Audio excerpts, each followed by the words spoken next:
in today's hyper-connected world, brands have a major role as the repositories of trust, primarily because in a fragmented world, brands are the ultimate trust marks. Today, we navigate by brands. And in fact, despite sometimes social media snafus, it's very hard to destroy a brand because there is a lot of goodwill that has been built over time over a brand. So brands are ultimate navigation devices. And people actually own brands and they're emotional to brands. But how they do it becomes extremely important. And that's the whole idea of basically being authentic, being purposeful, and being transparent.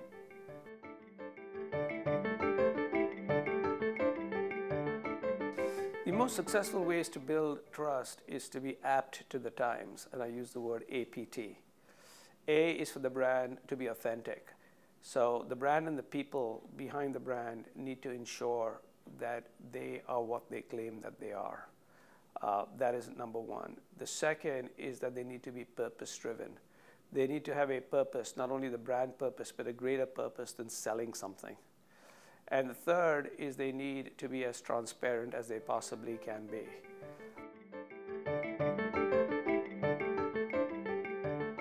I believe that increasingly every brand has to sort of accept very much what, like many of us were told, that don't do something if you would not like to see it on the front page of the New York Times. Today, what tends to basically happen is almost everything that you do gets onto the front page of the New York Times, usually through social media first. So if enough people are tweeting, linking in, posting at some stage, people begin to know about it.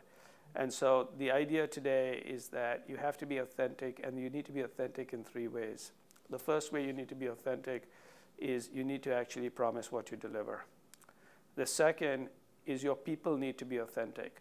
Today, what has basically happened is people actually believe a brand's employees more than they even believe a brand's customers. And the third is all of management should be very clear that they need to be very clear that they're in the business for profit. So they can't say that they're not in the business for profit, but then they need to show why their profits are justified. The reason I believe it is absolutely critical that every company have a CMO on its board is for the following reasons.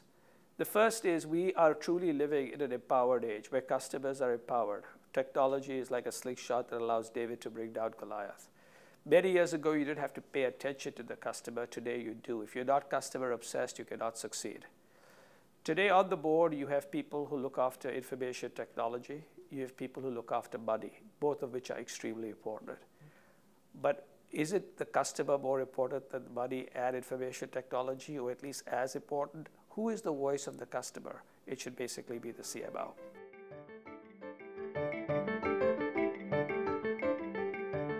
I think the single biggest role for the CMO to play in the customer journey is to recognize that the customer is marketing to themselves. So how do they facilitate self-marketing? How do they recognize that what their job is to do is to respond to a campaign that the consumer has started or the customer has started versus start a campaign? So this whole idea of it being reverse, which is we are in response and we are facilitating, is the key thing that they need to basically do in this modern age.